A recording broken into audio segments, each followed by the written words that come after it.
sans plus tarder, donc sur le déroulé, le but c'est de faire, je pense, un échange plus que quelque chose de très descendant. Donc on va se réserver un temps pour les questions à la fin.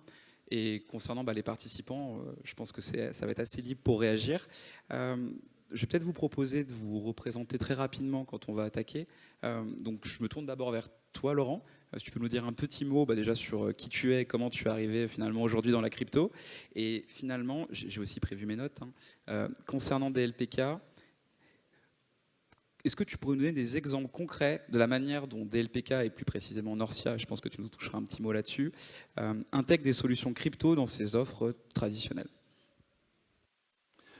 Alors, c'est une question assez large. Bonjour à tous. Donc, moi, je suis Laurent Ovion. Je suis directeur innovation du groupe DLPK. Le groupe DLPK, c'est un groupe qui n'est pas très connu. On fait de la gestion d'épargne et de la gestion d'actifs intermédiaires, c'est-à-dire que nous agrégeons des solutions d'épargne, d'assurance vie, bancaire, crypto, immobilier, prévoyance, retraite. Et on en fait des solutions patrimoniales qui sont ensuite proposées à leurs clients par des conseillers en gestion de patrimoine, des family office, des banques privées et l'ensemble des acteurs de la gestion de patrimoine en France. Donc ça, c'est le groupe DLPK, et la plateforme la plus importante, c'est Norcia, qui opère l'ensemble de ces solutions.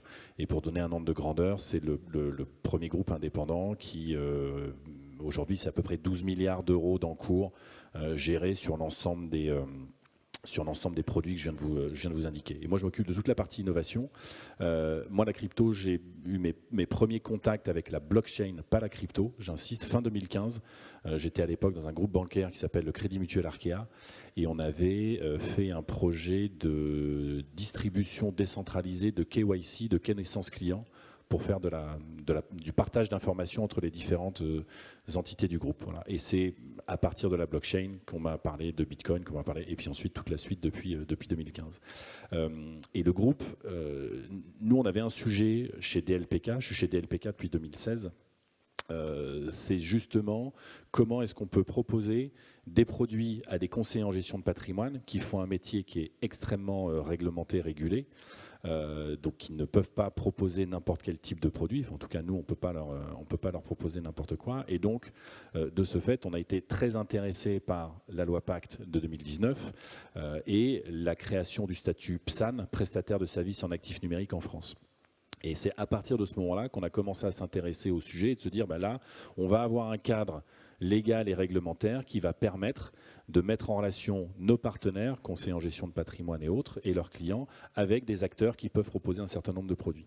Mais une fois qu'on a dit ça, on s'est dit, OK, ça c'est très bien, mais si c'est pour avoir un client qui demande à son conseiller en gestion de patrimoine, qui demande à Norcia, qui demande à un PSAN, qui s'adresse à un marché pour acheter du Bitcoin, la chaîne de valeur, ça va être un petit peu compliqué, à moins de prendre de très très très gros frais au client final, mais ça n'aurait aucun sens et ça irait à l'encontre de ce que proposait Bitcoin. On s'est dit, c'est pas là qu'est la valeur. Et donc on a rebalayé complètement le sujet et on s'est dit, en fait, il faut qu'on ait trois approches. D'abord, une approche très traditionnelle, donc regarder ce qui se fait d'un point de vue sectoriel et de trouver des fonds, des OPCVM qui permettent à nos clients d'investir directement ou indirectement dans le secteur émergent du Web3, de la blockchain, du consensus, etc. etc. Et aujourd'hui en France et à l'étranger, vous avez énormément de sociétés de gestion qui proposent ce type de produits.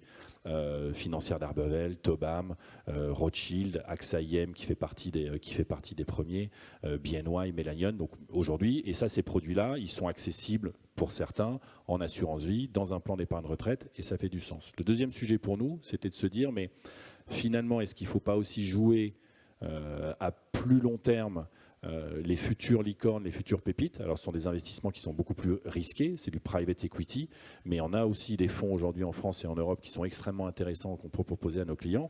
Et puis on s'est dit, sur la partie token, jetons, enfin que ce soit Bitcoin, Ethereum et l'ensemble des jetons, on s'est dit il faut qu'on trouve une autre approche que d'empiler les intermédiaires pour acheter du Bitcoin ou du Solana ou XYZ. Et ça, ce qui nous intéresse, c'est plutôt d'avoir une approche de type mandat de gestion pour deux raisons. La première, c'est que c'est quelque chose qui parle à nos conseillers en gestion de patrimoine et finalement ils se disent je ne connais pas très bien, c'est complexe, je ne vais pas me former, moi, conseiller en gestion de patrimoine à gérer des investissements, des points d'entrée, des points de sortie.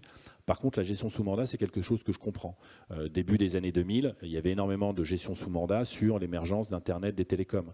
Aujourd'hui, vous avez des gestions sous mandat sur l'intelligence artificielle, vous avez de la gestion sous mandat sectorielle, géographique, etc., etc. Donc c'est quelque chose qui parle non seulement au conseiller en gestion de patrimoine et à son client. Et là, finalement, c'est de dire, je confie une certaine somme d'argent, un pourcentage infime de mon patrimoine, à un gérant qui va se charger pour moi de trouver les bons points d'entrée sur Bitcoin et de profiter des ranges en ce moment, on va dire, ça a longtemps été entre 54 et 62. Là, peut-être que ça va casser une barrière et rentrer dans d'autres ranges. Mais en tout cas, il y a des gens dont c'est vraiment le métier de faire ça. Et puis récemment, il y a aussi, et je termine Florent, et aussi la partie, alors pas les ETF, on en reparlera, parce que les ETF américains, ils sont réservés au marché américain, mais depuis 2015, donc bien avant les ETF américains, il faut savoir qu'en Europe, on a des ETP et des ETN. La différence, c'est que plutôt que d'être sur de l'investissement spot, vous êtes sur des investissements futurs. Mais depuis 2015, via un compte titre, vous pouvez acheter des produits Bitcoin, Ethereum au travers de différentes sociétés européennes. Voilà, pour répondre à ta question sur les grands produits, ce que nous proposons à nos clients sur ces thématiques-là. Merci Laurent. Donc si je synthétise, c'est finalement des produits traditionnels comme l'assurance vie qui sont accessibles, du private equity et également des solutions un peu plus innovantes ou même plus ancestrales qu'on connaît peu. Donc finalement, on est déjà bien avancé, finalement. Ah oui, en termes de... Aujourd'hui, un conseiller en gestion de patrimoine, mais on y reviendra, qui veut proposer une exposition à son client. Quand je parle d'exposition, ce n'est pas simplement acheter du Bitcoin, c'est s'intéresser à l'émergence d'un secteur d'activité, d'une classe d'actifs, d'une technologie. Il y a des solutions, il y a énormément de solutions qui sont proposées aux clients finaux et au CGP. Donc là, ce qui va être intéressant, ça va être de tourner vers Benoît. Pareil, si je peux te demander de nous expliquer comment tu es arrivé finalement dans la crypto, enfin dans cet écosystème, et finalement de ton point de vue, justement, puisque Laurent l'a souligné, un des vecteurs d'adoption, c'est les conseillers en gestion de patrimoine. Comment est-ce que Meria, justement, accompagne et aide les conseillers en gestion de patrimoine à intégrer des solutions cryptoactives dans leur proposition de valeur? Parfait. Bonjour à tous. Donc Benoît de GC, je suis directeur commercial chez Meria. Je refais un petit point rapide sur Meria quand même. C'est un des pionniers de l'investissement en crypto depuis 2017, sur lequel on a aujourd'hui 3 verticales de métier. La première, c'est une plateforme d'achat-vente de cryptoactifs pour les particuliers et les entreprises. La deuxième, et c'est celle qui va nous intéresser aujourd'hui, c'est toute la partie finance traditionnelle, où on a des mandats de gestion pilotés qu'on adresse notamment aux conseillers en gestion de patrimoine. Et ensuite, on a une troisième verticale qui est notre expertise depuis toujours et qui est la partie tech où on fournit de l'infrastructure, blockchain. Me concernant la manière dont je suis arrivé sur le marché de la crypto, c'est l'inverse de Laurent. Moi, je ne suis pas arrivé par la blockchain, mais vraiment initialement un peu par l'appât du gain début 2017 en investissant sur Bitcoin et Ether et en pensant devenir rapidement très riche avant de me prendre le premier bear market fin 2017. Ce qui m'a permis de faire une petite pause ensuite sur la crypto et d'y revenir plus tard en 2019, puis d'y consacrer mon temps d'un point de vue professionnel. Je suis arrivé donc chez Meria maintenant il y a à peu près 5 mois. Et donc, comment nous adressons aujourd'hui et ce que nous faisons pour les conseillers en gestion de patrimoine, c'est un point d'attention particulier sur l'accompagnement, la pédagogie et la formation. On a énormément aujourd'hui de CGP qui viennent nous voir, mais qui ont des questions sur comment ils peuvent adresser leurs clients avec cette classe d'actifs. Ils ont une envie et un besoin de formation. Donc la première chose qu'on a mis en place, c'est justement de développer une formation dédiée aux conseillers en gestion de patrimoine. On a fait ça avec Minute Courtier. C'est une formation de 10 heures qui permet au CGP d'acquérir les bases de cette classe d'actifs. Ensuite, on a tout un tas de choses qu'on met à disposition. Il y a aussi un livre blanc, par exemple, qu'on a fait en partenariat avec Hawk Invest, qui permet de voir comment on peut intégrer cette classe d'actifs à la gestion de patrimoine et de faire de regarder un peu des aspects réglementaires, comptabilité, fiscalité, etc. Ensuite, évidemment, il y a une application qui est dédiée aux conseillers en gestion de patrimoine, qui leur permet de suivre l'onboarding de leurs clients, les allocations de leurs clients, tout ça en temps réel, évidemment, avec un espace qui leur est dédié. Et pour conclure, on accompagne aussi parfois les CGP sur le terrain quand ils ont besoin qu'on vienne les rassurer, qu'on vienne rassurer leurs clients ou expliquer à leurs clients cette classe d'actifs parce que le CGP, lui, n'a ou pas eu envie de se former ou a besoin d'un accompagnement. Et puis bien sûr, il y a le produit.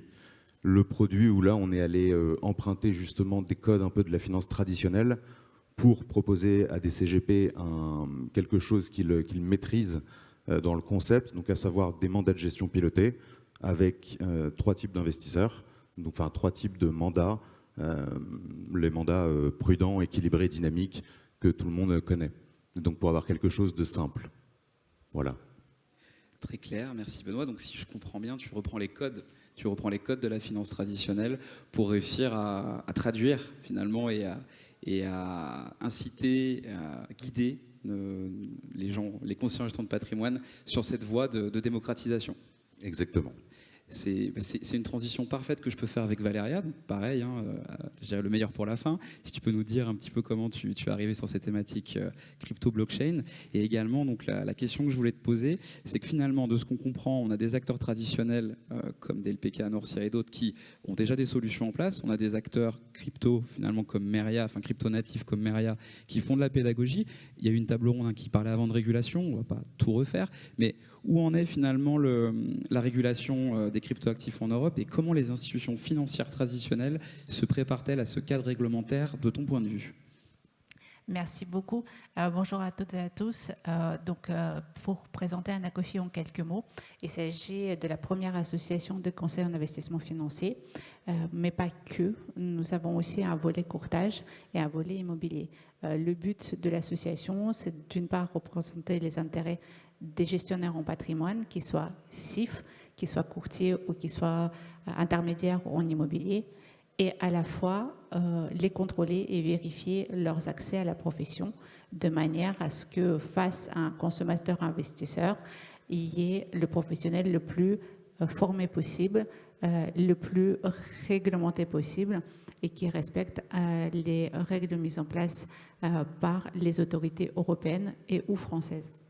Donc forcément, nous sommes intéressés par toute évolution du marché pour nos adhérents et il est impératif pour nous de nous investir dans les sujets, qu'il s'agisse de la crypto, qu'il s'agisse d'intelligence artificielle ou récemment les financements participatifs et ESG.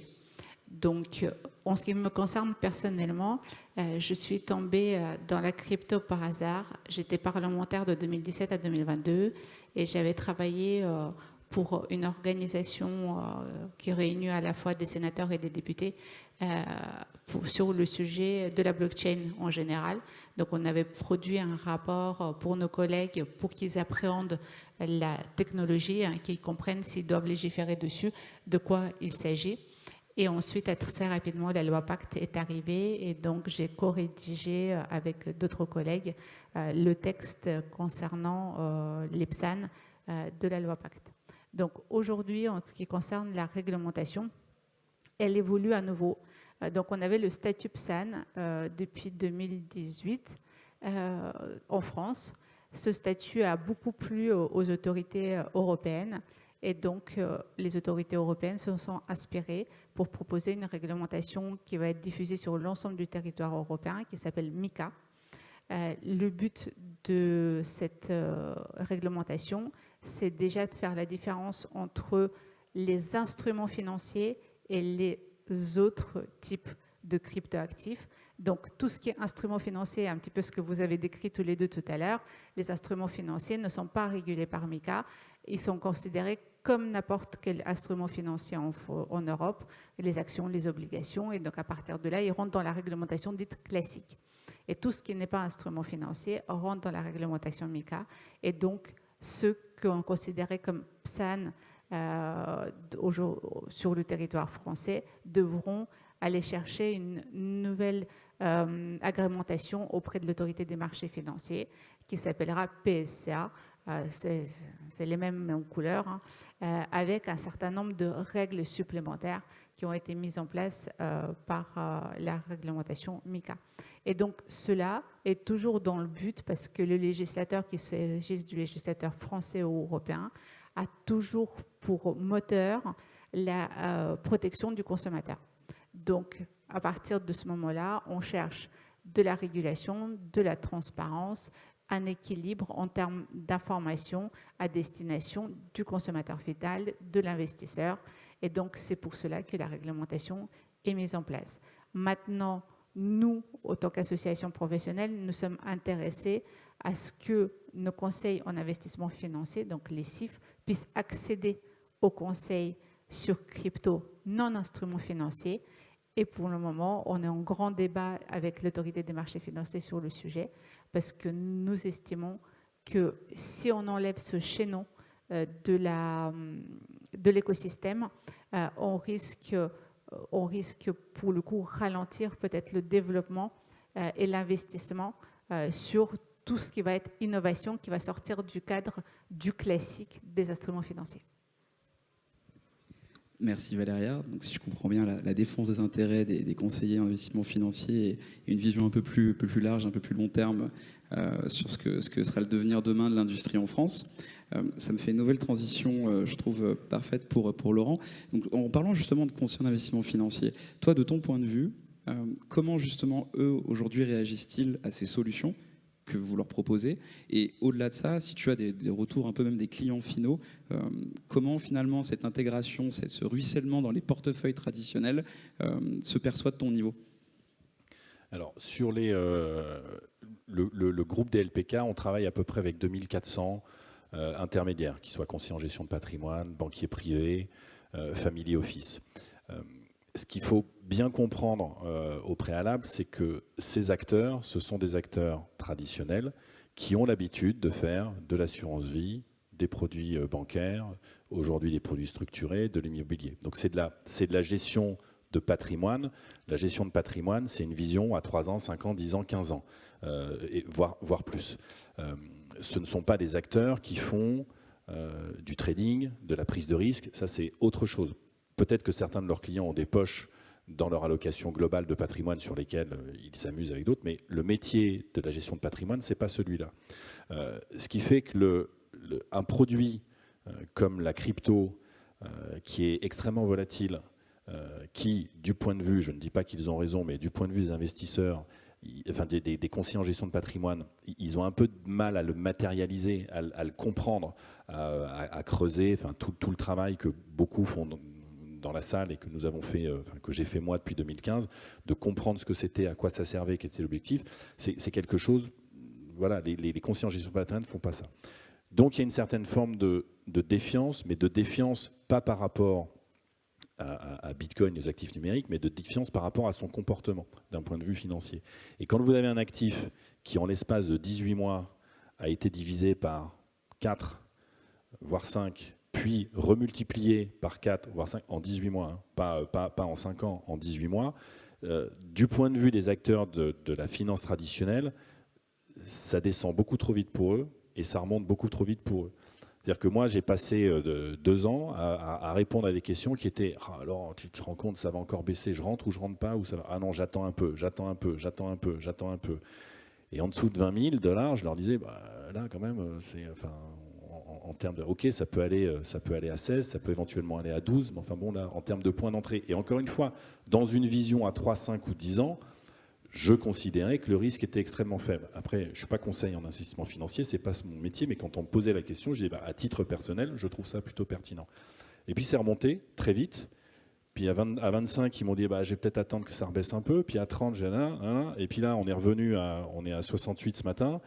Et là, ils se disent, c'est revenu quasi au plus haut, donc ça ne sert à rien de rentrer. Donc c'est pas du tout la même appréhension pour eux que des produits traditionnels. Et puis il faut aussi comprendre que dans un contexte de taux hauts, de marché haut, les marchés financiers sont très hauts, ce qui est un peu aberrant. Le taux de chômage est très faible. Il y a une situation géopolitique qui est extrêmement complexe. C'est-à-dire qu'aujourd'hui, un conseiller en gestion de patrimoine, il est en recul en disant « Attends, moi, je ne vais pas faire n'importe quoi à mon client. J'ai des fonds euros bonusés, j'ai des produits structurés qui peuvent servir entre 4 et 6% avec du capital quasi garanti.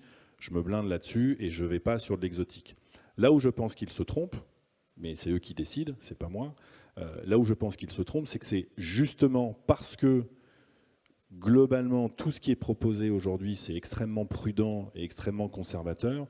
C'est justement l'occasion d'aller mettre une petite poche. Quand je dis une petite poche, je parle de quelques pourcents, quelques dizaines, quelques centaines, quelques millions d'euros en fonction du patrimoine du client, et de se dire, finalement, c'est cette poche-là qui va me générer ce qu'on appelle de l'alpha, c'est-à-dire de la performance supplémentaire, parce que c'est une classe d'actifs qui est un petit peu plus dynamique. Mais un conseiller en gestion de patrimoine, pour faire ça, il faut qu'il ait une conviction personnelle que c'est une bonne idée et que c'est un bon investissement pour son client. Et donc, il y a un travail de formation et d'accompagnement qui est extrêmement important à faire avant. Et j'insiste, on n'est pas forcément représentatif, le groupe des LPK, parce qu'un conseiller en gestion de patrimoine qui veut faire de la crypto, il peut s'adresser directement à Myria ou à n'importe quel PSAN, il ne va pas nécessairement par nous. Le constat que je fais, nous, c'est que depuis le début de l'année, on fait à peu près 1 milliard de collectes sur l'ensemble de nos produits. La crypto, ça pèse quelques millions à peine. Donc il y a une dynamique, il y a de l'intérêt, etc., mais ça reste extrêmement marginal. Alors, j'aimerais réagir pour le coup. Effectivement, la réalité, c'est que les conseillers en gestion de patrimoine sont plutôt réfractaires et sont plutôt frileux parce que c'est un marché qui est très volatile. Mais à la fois, ils sont aujourd'hui dépassés par la volonté de leurs propres clients. Et il y a une vraie demande qui vient du terrain. Et le gestionnaire en patrimoine représente ce tiers de confiance. Alors, ça paraît bizarre de parler dans le cadre de la blockchain de tiers de confiance, combien même aujourd'hui un particulier qui a investi ou un chef d'entreprise qui a investi, il a besoin d'être accompagné par un professionnel, il en ressent le besoin. Et donc, du coup, aujourd'hui, la dynamique vient du terrain, vient des investisseurs et oblige les gestionnaires en patrimoine qui ne sont pas tous réfractaires, hein, on a toute une génération aujourd'hui motivée, mais qui oblige le plus grand nombre à réagir, à se former, à s'informer et à faire des propositions. Oui, je réagis aussi, parce que contrairement aux institutionnels qui vont amener le retail, pour les CGP, en l'occurrence, effectivement, la demande vient majoritairement de leurs clients. Et là où aujourd'hui, ça peut être un argument différenciant ou un avantage concurrentiel pour un CGP de proposer de la crypto, demain, ce sera, alors en tout cas c'est mon point de vue, mais demain, ce sera une vraie problématique que de ne pas en proposer. Surtout quand on regarde les dernières études, là on voit que 85% des conseillers financiers aux États-Unis se forment sur la crypto pour 2025. On sait que on a tendance aussi à suivre ce qui se passe aux États-Unis avec quelques années d'écart. Pour la crypto, du coup, un peu moins, puisque le temps est toujours divisé. Mais on perçoit quand même sur le terrain une vraie demande de la part des CGP pour cette classe d'actifs. Merci à tous là pour ces précisions. Donc moi, si je résume finalement, Laurent, toi, c'est un sentiment un petit peu de défiance, mais lié plutôt à la nature volatile de l'actif. Toi, pour Valéria, tu le vois bien, et à sa fonction, qui n'est pas forcément comprise, d'ailleurs. Toi, Valéria, ce que tu dis, c'est qu'effectivement, il y a ce besoin du terrain, et finalement, l'histoire va dans ce sens-là. Et donc, c'est nécessaire pour les conseillers, rien que par obligation, je dirais, de moyens, de pouvoir au moins intégrer dans leur réflexion cette classe d'actifs. Et donc voilà, pour toi Benoît, tu le vois bien, encore une fois, sur les flux que tu peux percevoir, que les conseillers qui viennent te solliciter, c'est avant tout pour répondre à cette demande-là de leurs clients. Moi, étant moi-même conseiller, il y a un sujet qui m'a toujours un peu tenu à cœur, et donc je me tourne vers toi Benoît, c'est la partie le risque. Parce que là, on parle de volatilité, mais il y a aussi le risque de l'actif sous-jacent. Et donc, finalement, comment un acteur comme Myria traite et encadre ce risque? Quand je parle de risque, perte, hack, vol, on est sur la custodie, là, plutôt. Il y a plusieurs typologies de risques. La première chose, c'est que Myria, on a une activité qui est réglementée. On est prestataire de services sur actifs numériques enregistrés auprès de l'autorité des marchés financiers. On s'apprête à être demain compliant avec MiCA, donc on suit, quoi qu'il en soit, un ensemble de règles assez drastiques concernant la protection de l'investisseur, la sécurité de nos fonds, etc. Maintenant, si je prends les risques en détail, pour moi, il y a 3 grandes typologies de risques. Le premier, c'est le risque de custody. Le deuxième, ça va être le risque lié à l'actif en lui-même. Et le troisième, ça va être le risque de gestion. Sur la custody, aujourd'hui, on va travailler avec le leader en matière de sécurité custody qui va être Fireblocks. Donc, je passe pour les détails techniques, mais c'est le niveau le plus élevé de sécurité concernant la conservation d'actifs qui peut exister aujourd'hui. Ensuite, sur cette partie actif en lui-même, donc quand je dis actif en lui-même, ça fait partie du risque de gestion, c'est la sélection des actifs. Si un actif, on a une mauvaise sélection d'un actif et que le projet derrière s'effondre, on a une valeur de crypto qui va tomber à zéro. Là, on a une réelle expertise, par exemple, chez Myria, parce que, on est dans l'écosystème depuis plus de 7 ans, on a une vraie expertise technique et on est crypto-natif. Donc, contrairement à une institution financière traditionnelle qui va se mettre à distribuer de la crypto, nous, on va connaître ces mécanismes de l'intérieur, on va plus avoir des positions de conviction. on va pouvoir... voilà, c'est ça que je voulais dire. Et une dernière chose, le risque de gestion. On va emprunter aussi quelques codes, évidemment, à l'industrie de finances traditionnelle, où on va avoir des comités de gestion hebdomadaires, parce qu'on a beau avoir de la position de conviction, il y a quand même des règles à respecter. Donc on a des comités d'investissement hebdomadaires, où on suit les allocations, on suit ce qui se passe sur le marché, et on agit aussi en conséquence.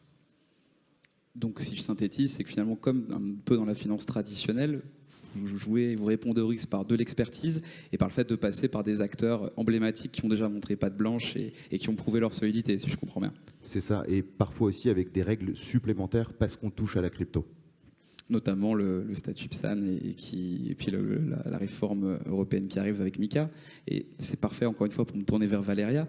Alors justement, selon toi, comment ces nouvelles règles, qui sont souvent critiquées, décriées même par certains acteurs, permettent de protéger l'investisseur? Puisqu'on a parlé de volatilité, on a parlé finalement de risque de custodie et même de gestion et d'allocation.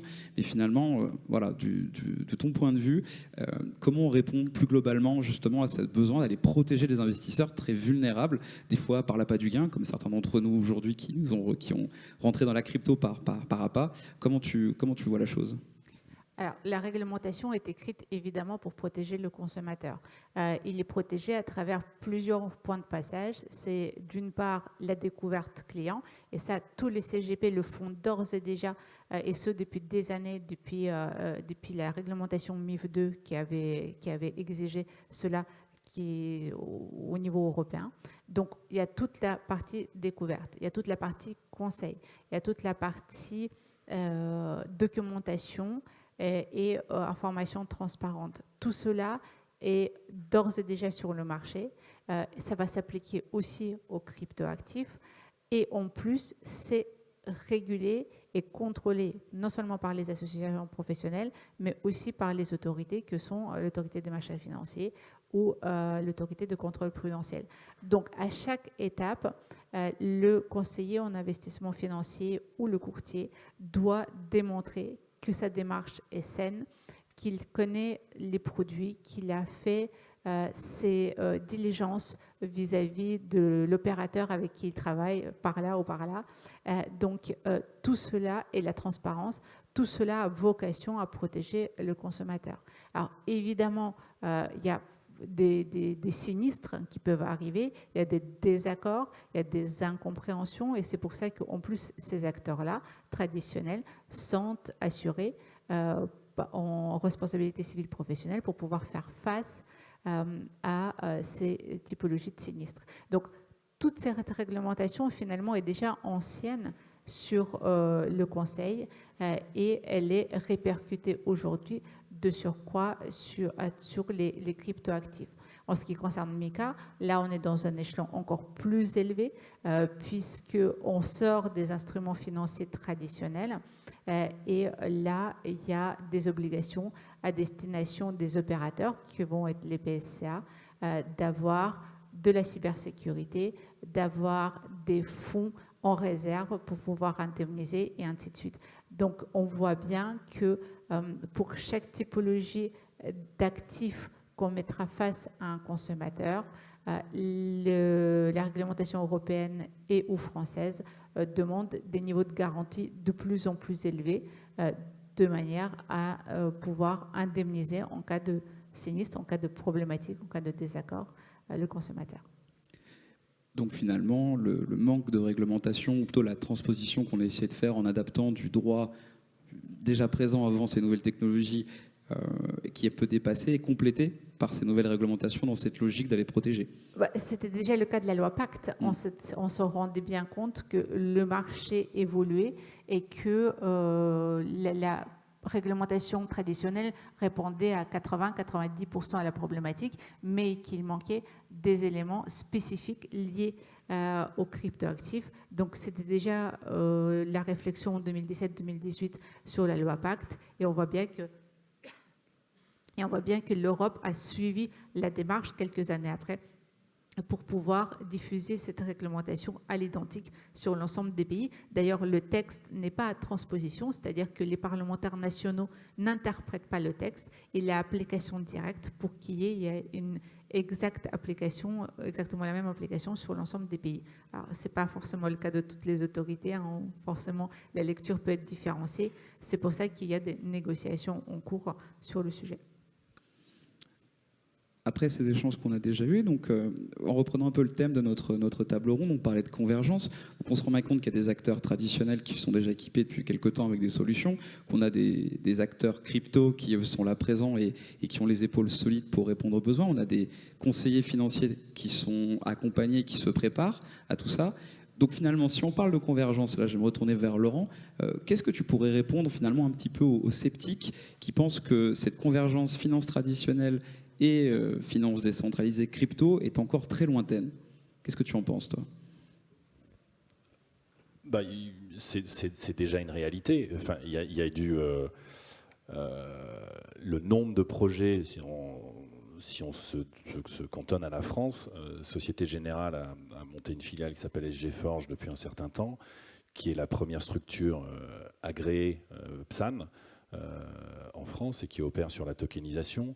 BNP Paribas s'est rapproché a investi dans le tour de table que vient de faire de Cryptown aussi sur la tokenisation et la possibilité pour des PME de s'introduire en bourse de manière décentralisée sur la blockchain. De faire l'équivalent d'une introduction en bourse sur la blockchain. On peut parler de Banque de Lubac et compagnie qui est PSAN également et qui propose à ses clients en gestion privée d'acheter des cryptos. On peut parler d'Odo qui a investi dans Conhouse. On peut parler aujourd'hui, il n'y a pas la question de la convergence a démarré et elle est de toute façon relativement inéluctable. Je vais mettre la finance décentralisée à part pour l'instant parce que là c'est un petit peu plus complexe parce que les institutions financières avant qu'elles aillent opérer sur quelque chose où il n'y a pas de responsabilité, pas de responsable, donc pas de responsabilité, etc. Ça rentre pas dans leur case. Ça peut pas fonctionner pour eux. Donc cette convergence-là, ce sera dans un second temps. Mais après, sur la technologie blockchain, sur le consensus, sur les partenariats avec la classe d'actifs crypto.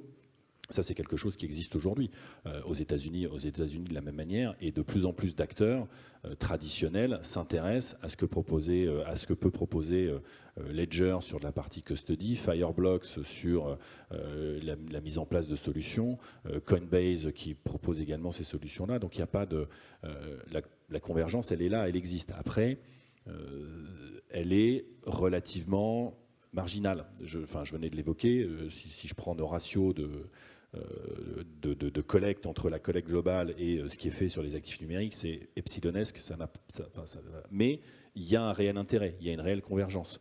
On va prendre ce point-là. L'autre point qu'on peut citer, les assureurs du point de vue de l'assurance vie. Moi, une de mes marottes et un de mes objectifs, c'est de trouver une solution, un mécanisme pour pouvoir mettre des actifs numériques, sans doute Bitcoin dans un premier temps, dans un contrat d'assurance vie. Aujourd'hui, c'est porte close, c'est inaudible pour des assureurs, pour tout un tas de raisons. Donc, on peut me dire un sceptique peut me dire, oui, mais regarde, tu as fait de la convergence, mais je ne peux pas mettre de Bitcoin dans mon contrat d'assurance vie. Oui, mais le sujet est enclenché, et les assureurs commencent à tendre leur aile, parce qu'eux aussi, ils ont une pression de la part de leurs clients, mais pour l'instant, ils freinent un peu les cas de fer. Pour l'instant, il n'y a pas une seule banque française, qu'elle soit en ligne ou traditionnelle, qui propose de l'investissement en crypto à ses clients. Il faut se tourner vers des banques comme Revolut, ou il faut se tourner vers un Lydia qui n'est pas tout à fait une banque quand même. Il faut se tourner, voilà. Mais une banque française, un Fortuneo, un Boursorama, je ne sais pas moi, un Crédit Mutuel, Crédit Agricole, Société Générale. Vous arrivez dans votre banque, vous demandez si vous pouvez acheter du Bitcoin, on vous dit non. Vous demandez si vous pouvez passer par un ETN ou un ETP, on vous dit non. C'est non, non, non, non, non. Donc il y a encore énormément de travail à faire. Mais ça a démarré. Et c'est de toute façon, c'est pas que c'est inéluctable, c'est-à-dire que c'est une réconciliation qui est nécessaire, parce que on n'aura pas des investisseurs crypto d'un côté et des investisseurs traditionnels de l'autre. Le pont entre les deux, il est absolument nécessaire, et ce sera de toute façon une demande du client final et de l'investisseur. Et je rebondis parce qu'effectivement, cette convergence, elle existe déjà, mais indépendamment de la collecte, on va avoir tout ce qui touche à l'univers de la crypto et de la blockchain, et du Web3 en général, où par exemple le volume de transactions des stablecoins a dépassé celui géré par un Visa ou Mastercard, ce qui est un signe fort quand même d'une adoption à l'échelle mondiale. Et ensuite, il va y avoir tout un tas de partenariats existants, aussi à grande échelle. Mais si on prend juste la France, par exemple, dernièrement, on a Spyco. Spyco, c'est une fintech qui fait de la tokenisation de bons du trésor US et France. Donc c'est quelque chose aussi de très innovant qui est totalement issu de la finance traditionnelle, mais qui va utiliser le concept de la tokenisation. Et aujourd'hui, je crois qu'en à peine 6 mois, ils ont dépassé les 100 millions d'encours, si je ne me trompe pas, ou depuis janvier, donc un peu plus de 6 mois. On va avoir KCIS qui fait de l'offre de custody, notamment pour les acteurs PSAN. On va avoir, les exemples sont infinis. On va avoir le stablecoin lancé par PayPal. On va avoir évidemment les ETF lancés par BlackRock et tous ceux qui ont suivi le mouvement de BlackRock, où on a des records de collecte. Si on revient à la collecte, on a des records de collecte depuis janvier, où on a dépassé, je crois aujourd'hui, entre Bitcoin et Ether sur la partie ETF, plus de 60 milliards. Ce qui représente tout un tas de... il y a une série de records par rapport à cette collecte-là. Très clair, merci pour ces précisions. Et donc, on peut donc conclure que cette convergence a plus que commencé, elle est même enclenchée, même s'il y a encore des secteurs qui sont à développer comme la DeFi. Finalement, Benoît, je me retourne vers toi. Et excuse-moi, je t'interromps une seconde parce que quand on parle de la DeFi, justement, on a quand même aujourd'hui des institutionnels, alors c'est pas vraiment de la DeFi, mais on va faire des choses on-chain, on va avoir des institutionnels qui font tourner des validateurs en France sur différentes blockchains, mais je crois que de mémoire c'était Exaion avec EDF ou quelque chose comme ça. Et donc on a des initiatives d'institutionnels sur des choses on-chain, ce qui est assez marquant quand même aujourd'hui. Alors ça effectivement, ça reste très marginalisé. Tu fais bien de le préciser. Là, j'allais parler donc finalement plus de... Donc comme on peut constater que la convergence est en place, est en marche et qu'elle est finalement presque inéluctable, comme comment l'histoire s'écrit. Selon toi, Benoît, de ton point de vue, quels sont les risques et opportunités donc pour mes confrères, pour les conseillers en gestion de patrimoine, par rapport à cette montée en puissance des crypto-monnaies et des crypto-actifs ? L'opportunité, je pense qu'on la voit tous, parce que, étant donné la nature de la table ronde, le fait qu'on soit aussi nombreux ici, le fait que ce sujet intéresse, l'opportunité, on la connaît, c'est une classe d'actifs supplémentaire, c'est une nouvelle classe d'actifs, parce que d'un point de vue finance traditionnelle, ça reste très jeune, mais ça a quand même maintenant déjà 15 ans. C'est une classe d'actifs qui a un ratio risque-performance qui est quand même très intéressant. Donc l'opportunité, je passe assez rapidement dessus, je pense qu'elle est cernée.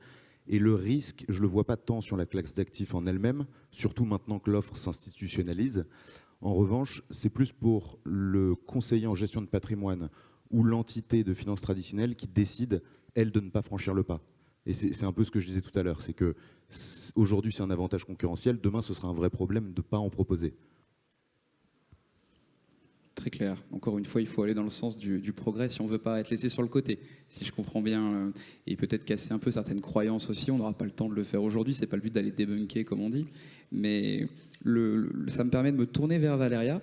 Donc, par rapport à cette défiance qu'on peut avoir par rapport au réglementaire, qu'est-ce que tu répondrais aux détracteurs qui disent qu'aujourd'hui la MiCA et toutes ces lois, finalement ces projets pilotes qu'on fait en France par rapport au niveau mondial, certains disent que ça freine et que c'est un danger. Comment tu peux répondre à cette question? Et également, qu'est-ce que tu vois comme développement futur qui pourrait permettre de promouvoir justement plus le développement de la crypto, de la blockchain? Alors, en France, ils sont rares les détracteurs de la réglementation, encore heureux. En principe, ce sont des acteurs plutôt exotiques qui vont venir se plaindre de ne pas pouvoir être dans le Far West. On n'est pas les premiers à réguler l'investissement en crypto. Les États-Unis l'ont fait totalement différemment. Ils ont intégré immédiatement les cryptoactifs dans les actifs traditionnels, ce qui a posé un énorme sujet aux acteurs qui n'arrivaient pas forcément à les faire entrer dans les cases. Maintenant, l'offre a évolué significativement et le fait que la France ait été le précurseur en Europe de la régulation spécifique d'une part, et d'autre part qu'elle était sur base volontaire, a permis de ne pas freiner justement l'innovation, mais au contraire pouvoir offrir aux acteurs la possibilité de montrer patte blanche auprès de l'investisseur, sans pour autant de les contraindre. Et en plus, on a un retour d'expérience de plusieurs années aujourd'hui sur le marché français pour dire que la régulation européenne, finalement, est bienvenue et arrive au bon moment pour qu'il y ait un équilibre sur le marché et pour éviter qu'il y ait du dumping entre les acteurs qui s'installent dans un pays voisin mais restent en Europe et la régulation qui a été imposée ou proposée aux acteurs français. Donc, la réglementation est toujours vue comme une contrainte, mais à mon sens, il s'agit d'une opportunité qui permet d'évoluer dans un cadre clair, qui permet une meilleure adoption aussi, parce que qui dit cryptoactifs, qui dit toutes les entreprises qui ont été citées jusqu'alors, dit consommateur. In fine, il faut qu'il y ait de la demande. Et la demande vient aussi par l'existence de la régulation. La demande de Far West, elle est très faible. Alors oui, il y a des cow-boys qui adorent faire du trading, qui vont faire n'importe quoi, qui peuvent se le permettre, et tant mieux pour eux, mais ils représentent quel niveau de population européenne?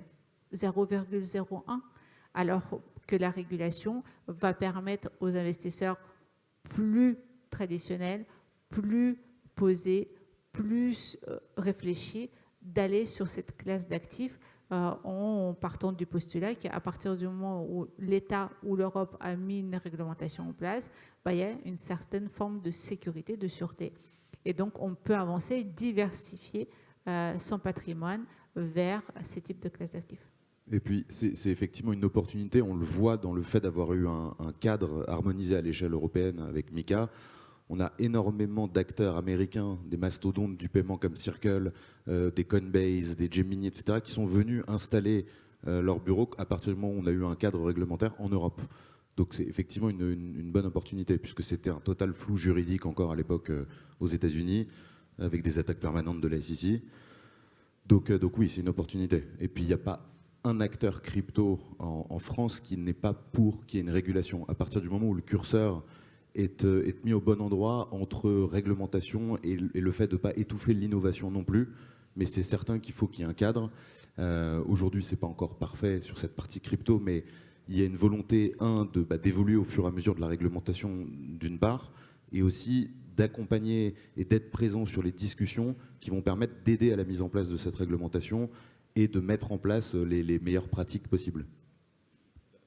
La crispation, enfin je ne vais pas refaire la table ronde précédente, mais la crispation de certains acteurs, elle est justement sur cette notion de proportionnalité et de se dire, mais moi finalement je suis un acteur PSAN qui existe depuis 10 ans et en 18 mois on me demande de mettre en place ce que les banques traditionnelles ou les acteurs traditionnels ont mis en place en 25 ou 30 ans.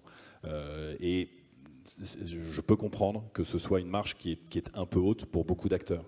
Pour autant, si on veut revenir au sujet de la convergence, si les acteurs PSAN et demain PSCA veulent pouvoir opérer dans un marché serein avec des acteurs traditionnels, il faudra de toute façon qu'ils aient ce niveau d'exigence-là vis-à-vis de leurs clients, parce qu'il n'y a pas une banque, il n'y a pas un assureur, il n'y a pas une société de gestion traditionnelle qui travaillera avec un acteur qui serait bien d'un point de vue de réglementation, mais entre guillemets avec ces petits arrangements, parce que tu comprends, j'ai pas beaucoup de moyens, j'ai que 2 contrôleurs, toi tu en as 50, enfin non, ça fonctionnera pas comme ça. Donc de toute façon, soit il y a une marge qui est effectivement franchie et elle coûte cher, soit mécaniquement, malheureusement, le PSAN ne pourra pas poursuivre et survivre avec les acteurs traditionnels. Et puis tu m'as posé des questions sur les perspectives. Les perspectives, c'est déjà d'aller dans le détail de la coopération entre le marché dit classique et le marché innovant qui est le Web3. C'est de mettre en place des contrats, des conventions, des échanges. C'est soutenir l'innovation, évidemment. Et c'est de voir où est-ce que tous ces acteurs-là nous emmènent à travers les créations qui peuvent advenir sur le marché financier. On voit bien que la finance classique commence à s'essouffler. C'est pour ça que de plus en plus de produits structurés, des ETF apparaissent. La crypto est une réponse à la diversification d'une part, et d'autre part, elle permet aussi, à travers les blockchains, de faire d'autres innovations, comme les démembrements qui a démarré déjà il y a quelques années, ou les smart contracts. Enfin, on voit bien qu'il y en a encore sous le pied et il y a encore beaucoup de perspectives en la matière. Merci à vous trois pour ces précisions. Je vois qu'on approche bientôt de la fin. On va garder quand même un petit peu de temps pour les questions. Mais juste avant de passer sur cette partie questions, je me tourne encore une fois vers toi, Laurent. Au niveau des LPK, finalement, qu'est-ce que tu vois comment la montée en puissance des cryptos influence la stratégie du groupe? Et quels produits tu verrais finalement dans les 5 prochaines années? Tu les as un peu évoqués déjà. Mais voilà, si tu peux nous donner un peu plus de détails sur des solutions traditionnelles qui intègrent de la crypto. Ouais, j'ai donné quelques éléments de réponse. Après, nous, on est la crypto, c'est vraiment une vision qui est partagée par les dirigeants de DLPK, de se dire c'est une classe d'actifs émergente à un horizon. Et donc nous, on a des ambitions à un horizon 3, 5, 10 ans. Qu'on fasse quelques millions de collectes cette année ou quelques dizaines de millions, c'est pas tellement notre sujet, parce que on sait aussi que ce sera certainement beaucoup d'arbitrage entre des investissements déjà effectués sur nos différents produits. Donc c'est vraiment une vision long terme. Nous, on a le temps par rapport à ça. Enfin, je pense qu'il vaut mieux avoir le temps sur ces sujets-là et pas se précipiter. Après, oui, la vision, je l'ai partagée. Je pense qu'un des Graals dans nos métiers, là, je parle vraiment côté des LPK et Norcia, c'est de pouvoir mettre de la crypto dans un contrat d'assurance vie, dans l'enveloppe fiscale de l'assurance vie, ce qui me paraît être très intéressant. Mais c'est un vrai sujet, c'est un vrai challenge, y compris juridique et réglementaire. C'est pas juste de savoir si les assureurs veulent en mettre ou pas en mettre. Une fois qu'ils auront dit pourquoi pas, il va falloir trouver la bonne manière de le faire. Non, et je pense qu'effectivement, ça, on y viendra, parce que comme on assiste à une institutionnalisation de l'offre, il y a un vrai changement de narratif qui est en train de s'opérer. Là où avant, on avait des attaques de la part d'un BlackRock sur cette classe d'actifs, aujourd'hui, elle est démocratisée, mais surtout, elle est un peu adoubée. On a un Larry Fink qui vient sur des plateaux télé expliquer à quel point cet actif est extraordinaire, que c'est une valeur refuge, etc. Et ce changement de narratif, il va aussi se faire auprès du grand public, puisque on peut voir que, c'est-à-dire qu'avant, dès qu'on parlait du Bitcoin, si on enlève les journaux spécialisés, quand on parle du Bitcoin, c'est pour parler de blanchiment, de financement du terrorisme, de volatilité, d'écologie, etc. Là, à partir du moment où elle est distribuée par ces institutionnels, on va avoir de vraies discussions dans des journaux économiques traditionnels, et on va le voir comme une classe d'actifs traditionnelle. Et on commence déjà à le voir, parce qu'on va avoir un capital qui va sortir un hors-série dessus, ou qui va avoir une rubrique dédiée, on va avoir une chaîne nationale qui va avoir une émission quotidienne sur le sujet, etc. etc. Et plus on avance, plus les informations qu'il fallait continuellement débunker pour expliquer que la crypto, c'est pas une classe d'actifs exotique réservée à quelques truands, c'est plutôt un chemin positif qu'on est en train de faire et qu'on voit se faire assez rapidement en plus. Je vais arriver sur des... Merci pour les précisions, Benoît.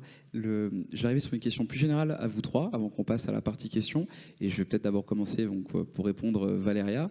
Là, évidemment, sans langue de bois, hein, le but, c'est vraiment d'échanger librement. Mais donc, selon toi, quel conseil tu donnerais à des jeunes professionnels qui sont intéressés par cette classe d'actifs et qui veulent se positionner à la convergence des deux mondes? Se former, se former, ça c'est le primordial, c'est le principal. On ne peut pas se lancer dans des choses aussi complexes, même si on a des acteurs aujourd'hui qui simplifient les choses sur le marché, sans comprendre ce qu'on lit et sans comprendre ce qu'on conseille. Donc ça, c'est absolument primordial. Aujourd'hui, de la formation et de l'information existe. On a, au sein de l'Anacofi, créé un module numérique pour une première approche de l'EA, de la cyber et de la blockchain. Il y a des formations plus avancées qui existent sur le marché. C'est évidemment aller vers les acteurs qui font de la pédagogie et de la formation et qui ont pignon sur rue et les adoubements des autorités nécessaires. Voilà, c'est vraiment à partir de là, tout sera possible à partir du moment où on est formé et informé. Ça, et en plus, je pense que la formation doit aussi se faire dans les deux sens.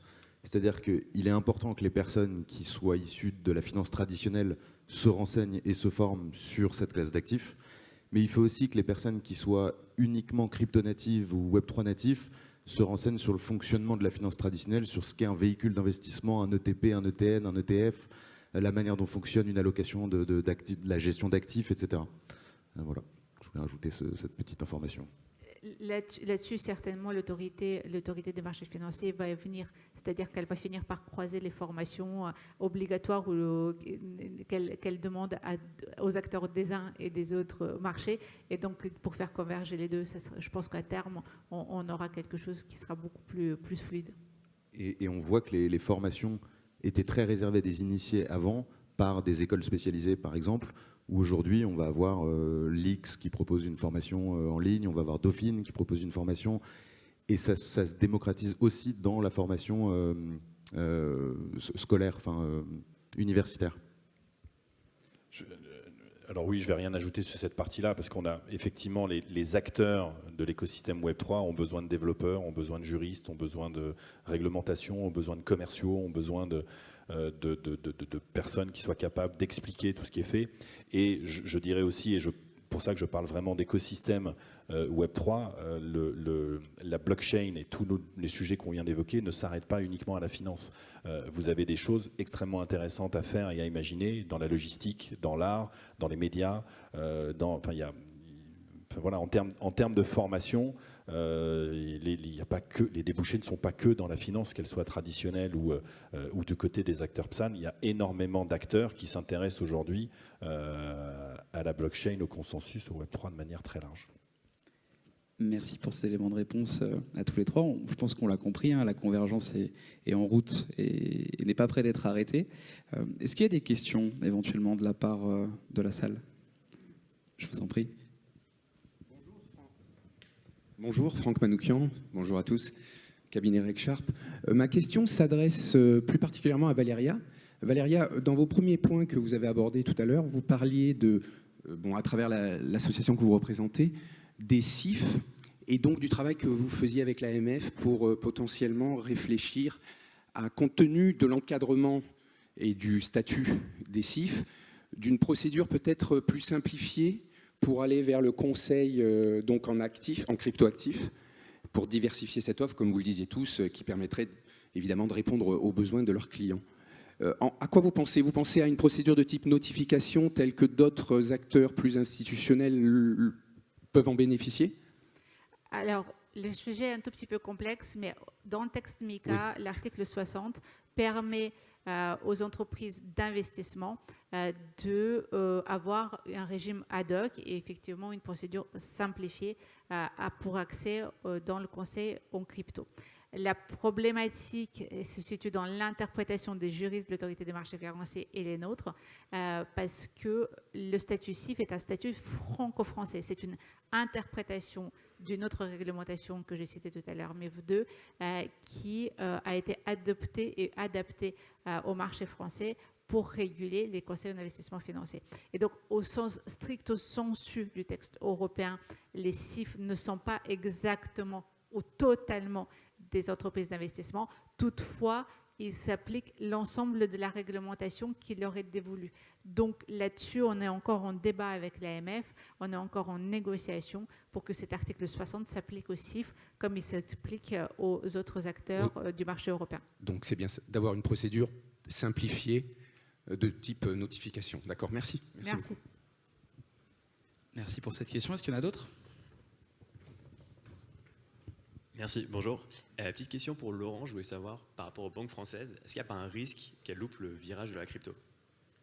Si, bien sûr que si. De la même manière qu'elles ont loupé le virage des banques en ligne, qu'elles ont loupé le virage des prestataires de paiement. Enfin, les banques françaises ratent régulièrement un certain nombre de virages. Mais elles s'en moquent pour deux raisons. La première, c'est qu'à la fin, elles auront les moyens de racheter un acteur. Et la deuxième, c'est que de toute façon, leur clientèle reste captive pour tout un tas d'autres raisons. Là où elle se trompe, je pense, et j'ai passé 6 ans dans le groupe de Crédit Mutuel Arca à faire de l'innovation et essayer d'expliquer ça, c'est qu'elle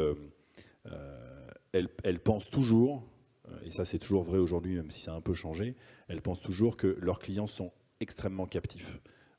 Parce qu'il y a les crédits immobiliers, parce qu'il y a des prêts à la consommation, parce qu'il y a une relation historique, familiale, etc., etc. Dans tout ce que j'ai incité, il y a juste un truc, depuis 2 ans, ils ne font plus de crédit immobilier. Donc il y a un certain nombre de clients qui sont moins captifs. Il ne faut plus, j'exagère, ils en font encore un peu, mais donc il y a quand même une attention, à mon sens, sur le fait qu'on restera tous clients d'une banque traditionnelle d'une manière ou d'une autre. Par contre, la valeur, je pense, sera de plus en plus captée par d'autres acteurs périphériques. Donc pour répondre à la question, oui, elles sont en train de rater le virage, clairement, pour plein de raisons. C'est pas juste dogmatique, mais après c'est compliqué de mettre en place un exchange. Et puis c'est pas le même système d'information, c'est quelque chose de complètement différent qui vient pas se plugger facilement à un système bancaire qui a 25, 30, 40, 50 ans. Donc il faut pas non plus complètement accabler les banques systématiquement et de leur dire qu'elles ratent le virage. Mais oui, concrètement, elles sont en train de le rater. Mais pour en discuter avec un certain nombre d'entre elles, le réflexe, c'est de toujours te dire, tu sais, au pire, dans 2 ans, dans 3 ans, on rachètera un PSAN, on intégrera, et puis voilà, quoi. En gros, on récupérera la valeur, on la paiera cher, mais finalement, elles ont l'habitude de faire ça. Je dis pas que c'est bien. Hein, Est-ce qu'on a encore 1 minute pour une dernière question ou pas?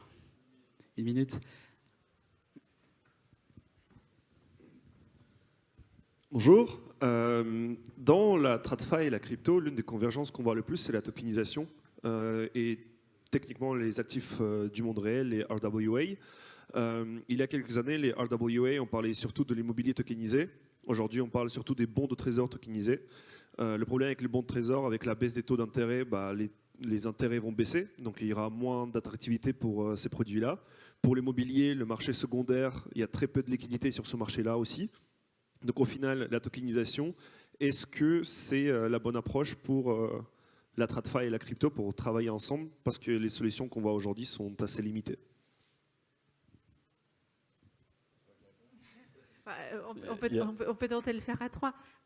Pour commencer, la tokenisation est certes vient de la blockchain à la base, mais le démembrement du risque ou d'un actif existait déjà dans la finance traditionnelle. Donc, du coup, c'est une innovation sans l'être réellement, en fait. On a juste déporté ce qu'on savait faire par ailleurs.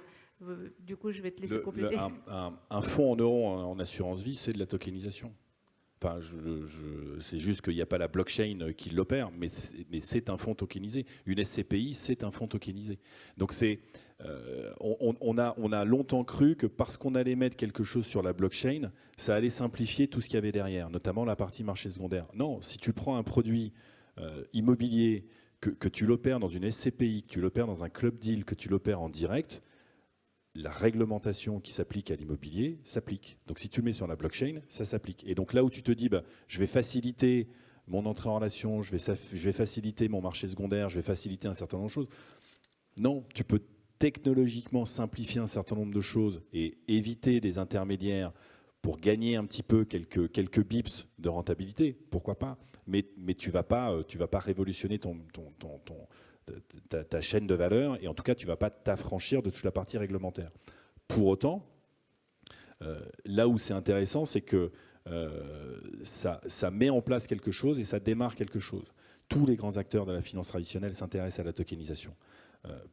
Et la seule réponse à ça, c'est parce que ça leur coûte 10 fois moins cher de faire ça sur de la blockchain que sur leur vieux système AS400 ou je ne sais quoi, là, qui sont, à chaque fois qu'ils touchent un truc, ça pète dans tous les sens et il faut des mois et des mois de tests pour s'assurer qu'on n'a rien touché. Donc ce qui intéresse fondamentalement, c'est ça, c'est d'opérer techniquement. La réglementation, elle ne va pas changer parce que tu as mis une blockchain au milieu, enfin, elle sera strictement la même. Mais par contre, aujourd'hui, peut-être qu'il y a des sujets de liquidité parce que c'est encore relativement naissant, mais dans 3 ans, dans 5 ans, dans 10 ans, je sais pas, j'ai aucune idée. Les premières SCPI, tout le monde se disait mais je vais faire comment pour revendre? Et puis pendant des années et des années, ça n'a pas été un problème. Et puis là, à l'été 2023, ça a été la catastrophe. Il n'y a eu plus aucune liquidité sur les SCPI. Donc c'est pas nouveau.